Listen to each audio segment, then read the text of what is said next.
Luzon, Visayas at Mindanao. Narito na ang nagkakaisa at pinakamalawak na pagbabalita. Sa pangunguna ng Presidential Communications Office na kinabibilangan ng Philippine Information Agency, Philippine News Agency, Presidential Broadcast Service, Radyo Pilipinas, IBC at PTV.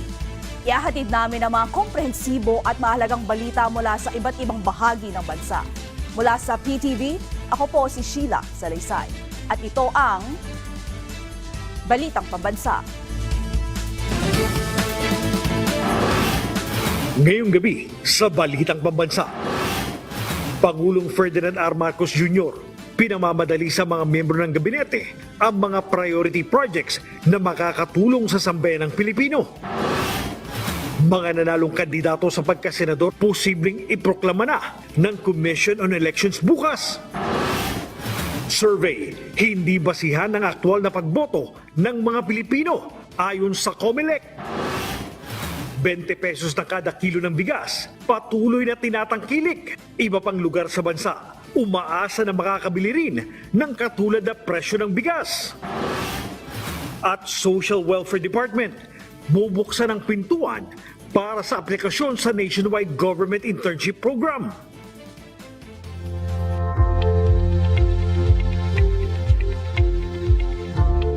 Una sa ating mga balita, umabot na sa mahigit 100 mangingisda ang nakinabang sa inilunsad na kadiwa ng Bagong Bayaning Mangingisda o KBBM project sa West Philippine Sea.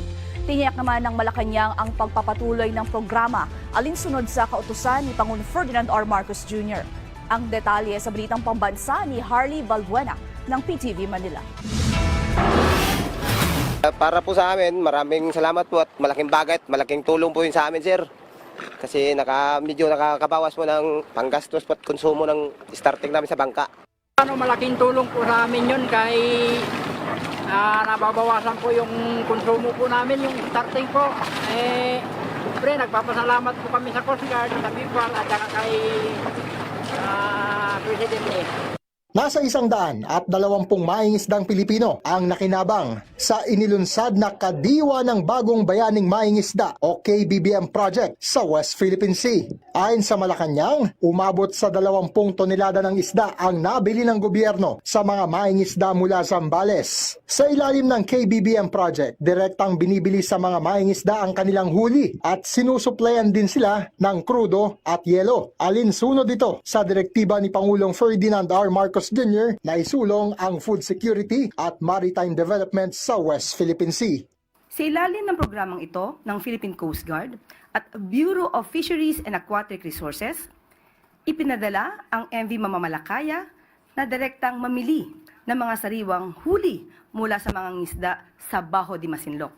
Matagumpay na itong nakabili ng 20 toneladang sariwang isda mula sa mga lokal na mangingisda. Layunin din ng KBBM project na isulong ang karapatan ng mga mangingisdang Pilipino sa West Philippine Sea. Samantala, tiniyak din ng palasyo ang tuloy-tuloy na pagbebenta ng 20 pesos na kada kilo ng bigas sa Kadiwa Centers sa ilalim ng 20 Bigas Meron Na program. Ayon kay Yusek Castro, prioridad pa rin ng 20 pesos na bigas ang vulnerable sectors hanggang sa katapusan ng taon. Pero plano na itong paglaanan ng pondo upang maging available na rin ang murang bigas para sa lahat sa susunod na taon. Sa Kadiwa Centers, vulnerable sectors po ang makikinabang pansamantala hanggang December 2025. Sa LGUs po, kung ano man po ang kanilang magiging guidelines, maaari po ito maging rice for all. Pero ang plano po sa susunod na taon po ay magkaroon po ng budget para maibigay po ang 20 pesos na bigas kada kilo sa lahat. Tiniyak ng Malacanang, nasa ilalim ng termino ni Pangulong Marcos Jr. ay magtutuloy-tuloy ang KBBM project para sa mga mangingisda at pagbebenta ng 20 pesos na bigas dahil kapwa ito nakatuon sa food security. Mula PTV, Harley Balbuena para sa Balitang Pambansa.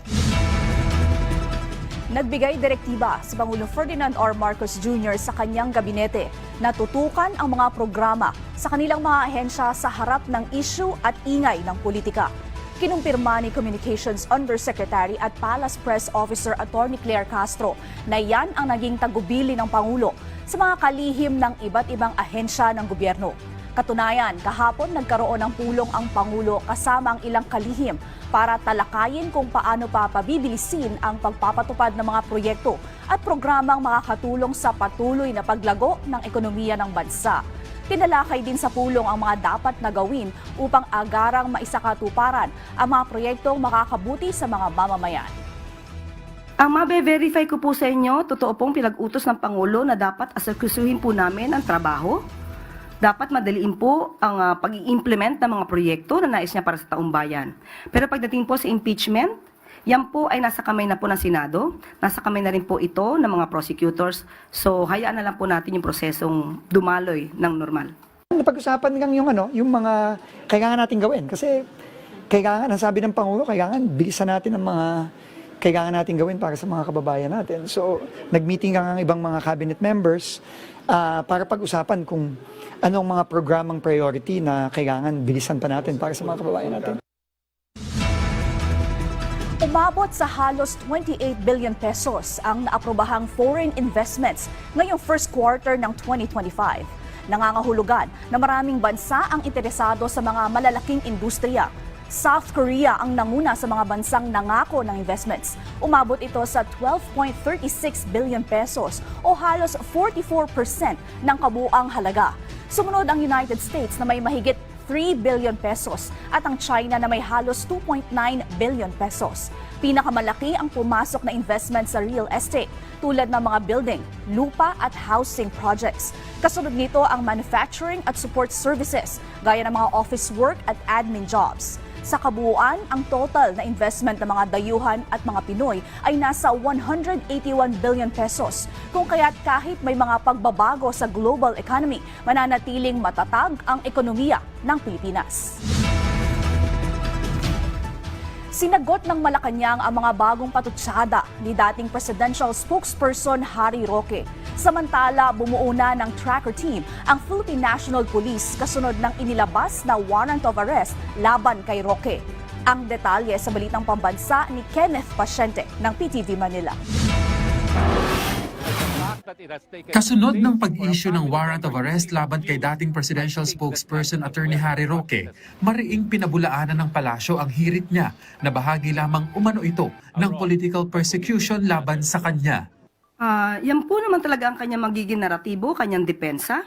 Pero hindi po niya sinasagot ng mabuti kung nasaan nga ba yung mga dokumentong kanyang ipinangako sa House of Representatives at that time na nagkaroon po ng hearing sa Quadcom. So paano po kayo magkakaroon ng political persecution? At tandaan po natin, korte mismo ang nag-issue ng valid warrant of arrest patungkol po sa kaso ng qualified human trafficking. Sa harap naman ng nakabimbing petition for asylum ni Roque, giit ng Malacanang. So dapat po para hindi po siya maaresto since may valid warrant of arrest na inisyu ang ating bansa, siya po ang dapat magpatunay na ang pagkuha sa kanya, gamit man ang Interpol or kooperasyon sa Interpol, siya magpatunay ang pagdala dito sa Pilipinas ay because of mere harassment. So may condition po yun. Hindi po yun statement na hindi ka pwedeng hulihin, basta-basta, kung meron naman pong valid warrant of arrest at may kaso siyang dapat kaharapin, hindi po siya dapat magtago sa kanyang petition for asylum. Isang welcome development para kay Senator Risa Ontiveros ang pagkakaroon ng warrant of arrest kay Roque. Giit niya, abogado si Roque at alam nito na malian niya ang pag-iwas sa batas, kaya dapat itong makompel pabalik sa Pilipinas at harapin ang mga kaso laban sa kanya. Hinimok naman ni Senator Win Gatchalian ng otoridad na tiyaking mapapanagot ang mga nagkasala anuman ang kanilang estado sa buhay. Sa panig naman ng Kamara, ikinalugod din ng ilang kongresista ang paglalabas ng arrest warrant laban kay Roque. Lalo pat sa mga pagdinig nilang unang naungkat ang mga isyong kinasasangkutan nito. Well, of course, we welcome that development. Nakita nyo naman po yung tinakbo ng Quadcom hearing at nakita nyo na rin naman po kung ginawang legislative process na ginawa po natin. Hindi lang naman sa Quad, no? Pati naman po sa Tricom, pati din po sa ginawa natin sa Blue Ribbon.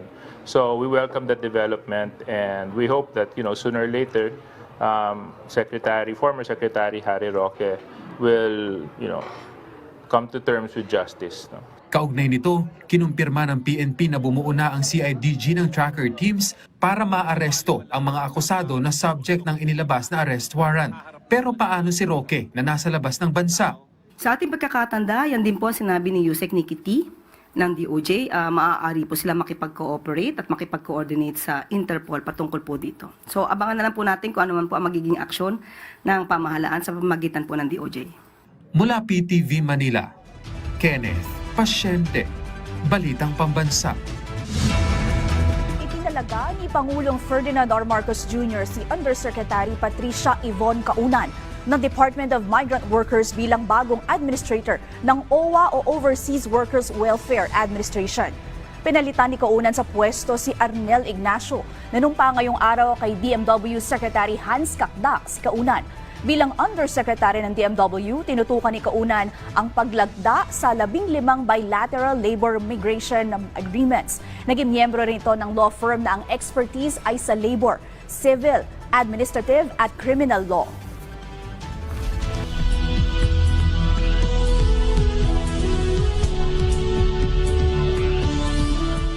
Tuloy na bukas ang proklamasyon ng mga bagong halal na senador ayon sa Commission on Elections. Ang detalye sa Balitang Pambansa ni Luisa Erispe ng PTV Manila.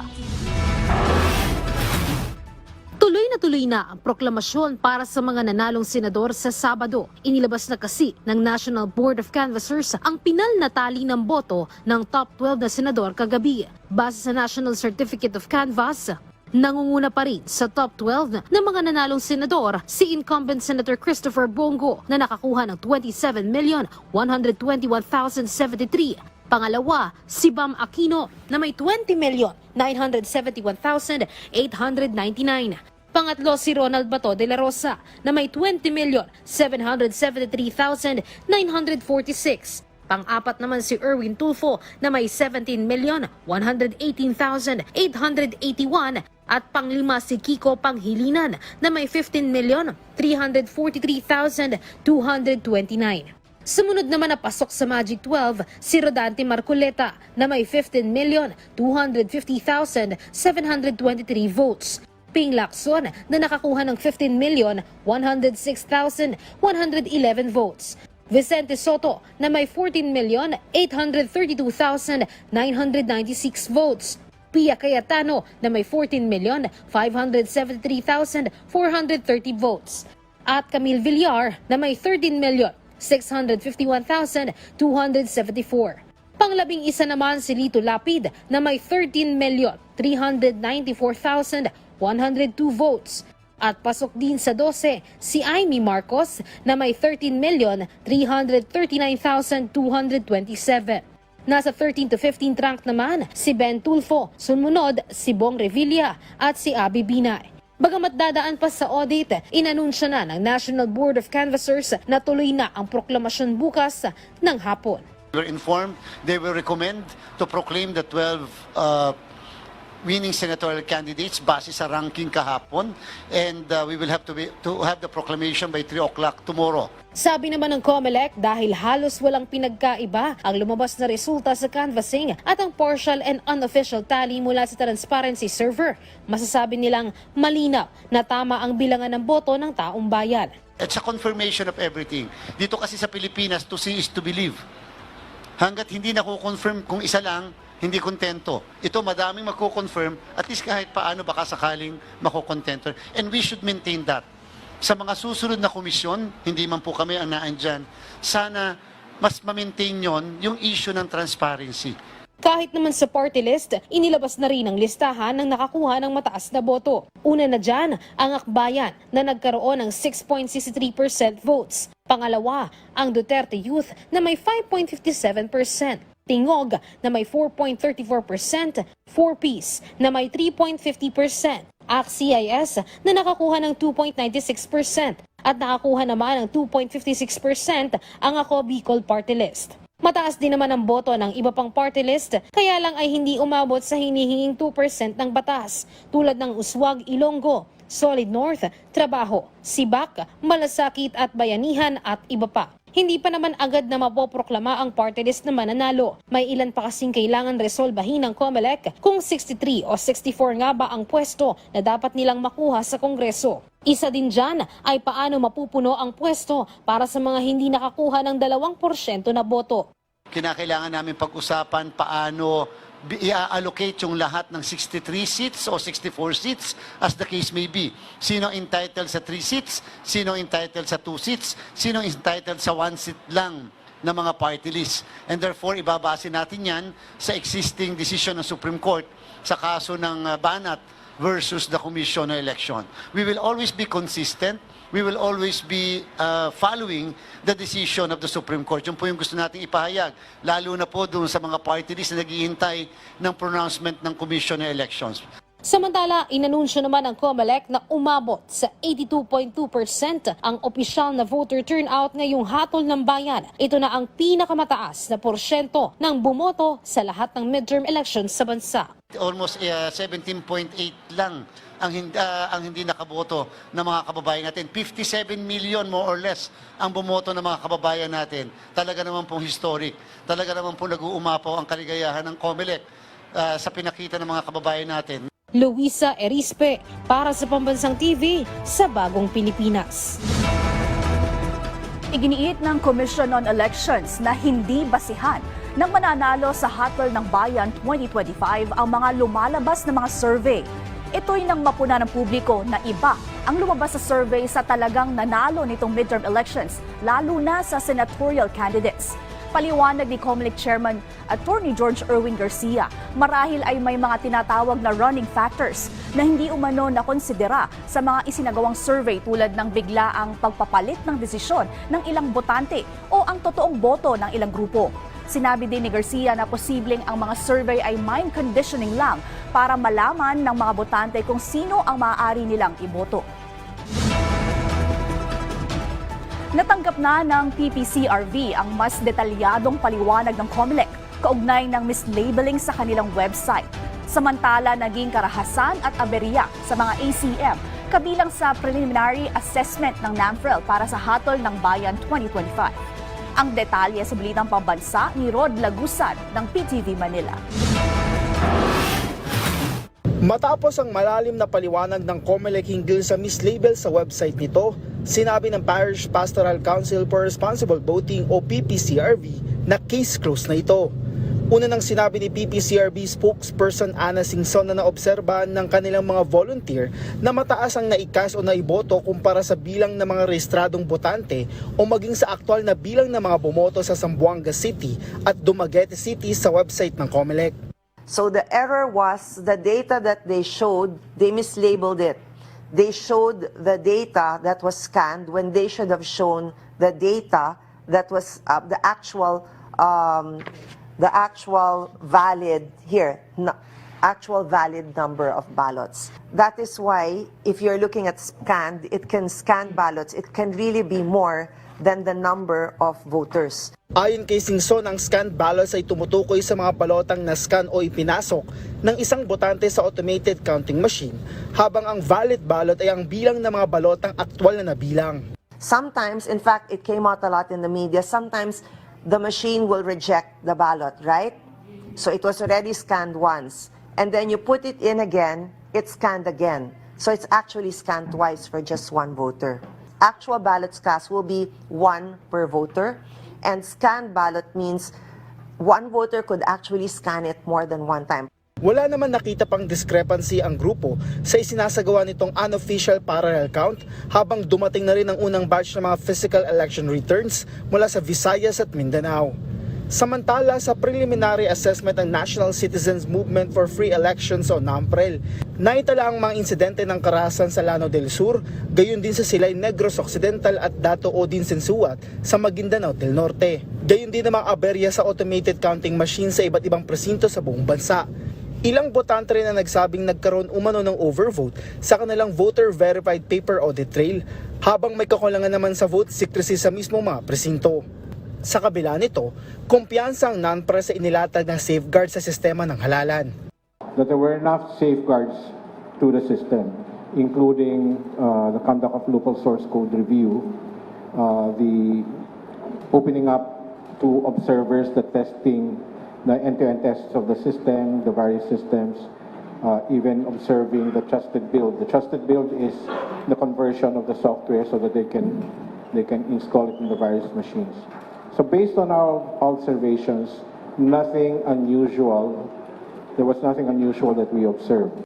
Sa uli, ayon sa PPCRB, ang 99.12% na transmission na natanggap sa transparency server ay ang pinakamataas mula na magsimula ang automated elections noong 2010. Mula sa PTV Manila, Rod Lagusad, Balitang Pambansa.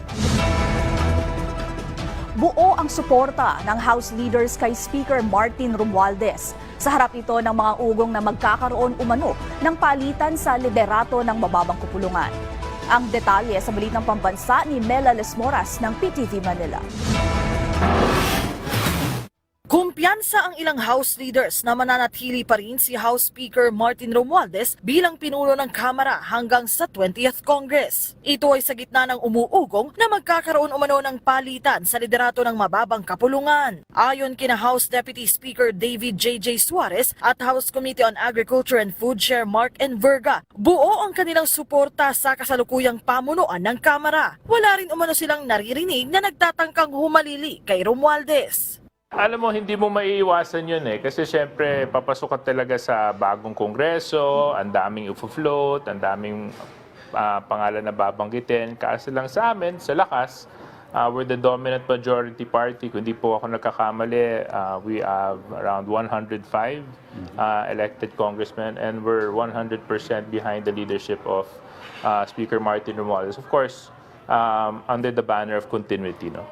We believe that si Speaker Martin will continue his term as Speaker. I guess it's just a matter of discussing it siguro in the coming month probably or soon enough. So I think tuloy naman to. Wala naman, I don't know any rumors. Wala naman ako nadidinig ng mga rumors dyan. Nagkaroon ng pulong ang ilang leader ng Kamara ngayong araw, pero hindi umano ito loyalty check o show of force, kundi bahagi lang ng mga paghahanda para sa 20th Congress. There's so much work and preparations that need to be done, especially when it comes to issues like committee assignments. At ayaw naman po natin mangyari na kung kailan tumatakbo na yung Kongreso, saka pa lang natin binubuo.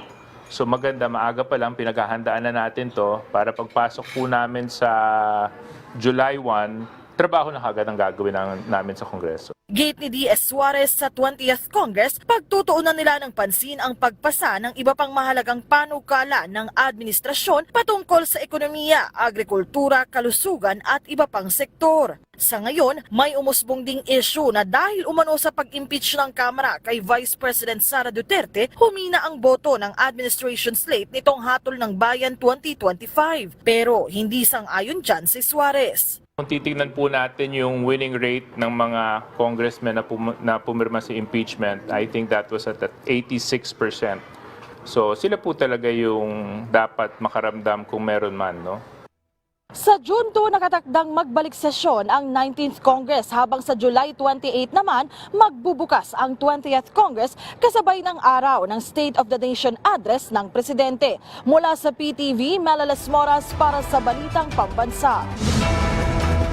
Iginiit ni dating Senate President at presumptive Senator Tito Soto na naging epektibo ang pag-endorso ni Pangulo Ferdinand R. Marcos Jr. sa nagdaang hatol ng bayan 2025. Ayon kay Soto, patunay ito na nariyan pa rin ang impluwensya ng presidente.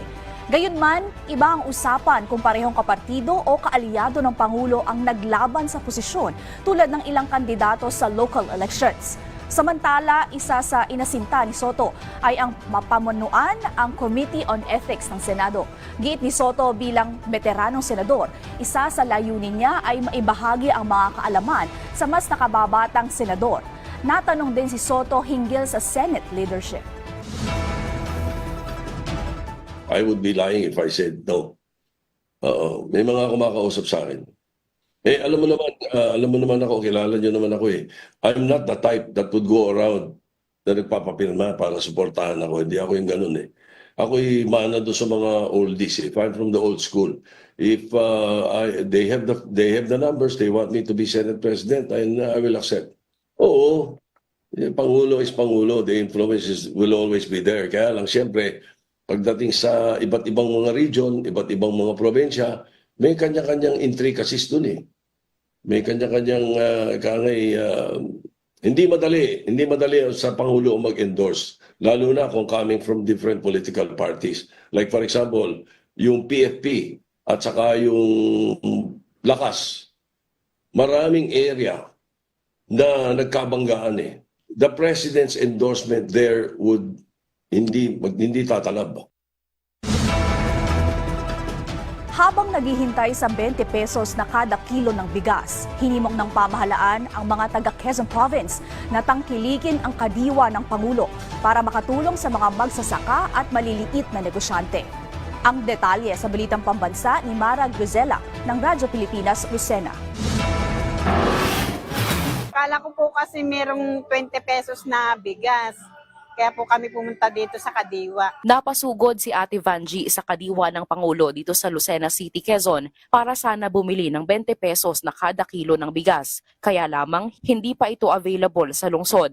Sa Calabarzon kasi, mga lalawigan pa lang ng Cavite, Laguna, Batangas at Rizal ang mayroon nito. Katulad ni Ate Vanji, marami sa mga Quezonian ang nag-aabang sa 20 pesos na bigas, lalo pat nababalitaan nila na maganda ang kalidad ng ibinibentang bigas ng pamahalaan. Kaya panawagan nila kay Pangulong Ferdinand Marcos Jr. Sana po makarating kay Pangulong Marcos na na magkaroon ng 20 pesos na bigas dito sa Quezon. Paliwanag naman ng mga magsasaka, makatitipid pa rin naman ang mga mamimili sa bigas dahil isang beses kada buwan kung isagawa ang kadiwa ng Pangulo sa Quezon Province. Yung kadiwa ng Pangulo nakakatulong sa amin kasi kung titingnan mo, akala mo yung farm lang namin, Myrtles Agricultural Park, hindi lang yun kasi yung community, yung sa barangay po namin, yung iba pong product nila, sinasama po natin dito, yun, malaking bagay, nagbibigay trabaho po sa kanila. Sa pamamagitan ng kadiwa ng Pangulo, hindi lang nakatitipid sa gastusin ang mga mamimili, kundi natutulungan ding umangat at kumita ang mga magsasaka at maliliit na negosyante. Mula sa Radyo Pilipinas, Lucena, ito si Marek Vesula para sa Balitang Pambansa. Bayan, pansamantala po munang mawawala sa himpapawid ang inyong Balitang Pambansa. Muli po kaming magbabalik para sa mas pinalakas at pinalawak na pagbabalita. At dyan po nagtatapos ang 30 minutong ulat sa bawat sulok ng bansa. Samahan niyo kaming muli mamayang 9:30 ng gabi para sa mas updated at pinalakas pang balitaan. Ito ang pinalawak na puwersa sa pangunguna ng Presidential Communications Office, kabilang ang Philippine Information Agency, Philippine News Agency, Presidential Broadcast Service, Radyo Pilipinas, IBC at PTV. Mula sa PTV, ako po si Sheila Salaysay. Hatid sa inyo ang komprehensibong paghimay sa mahalagang usapin. Dito lang sa Balitang Pambansa.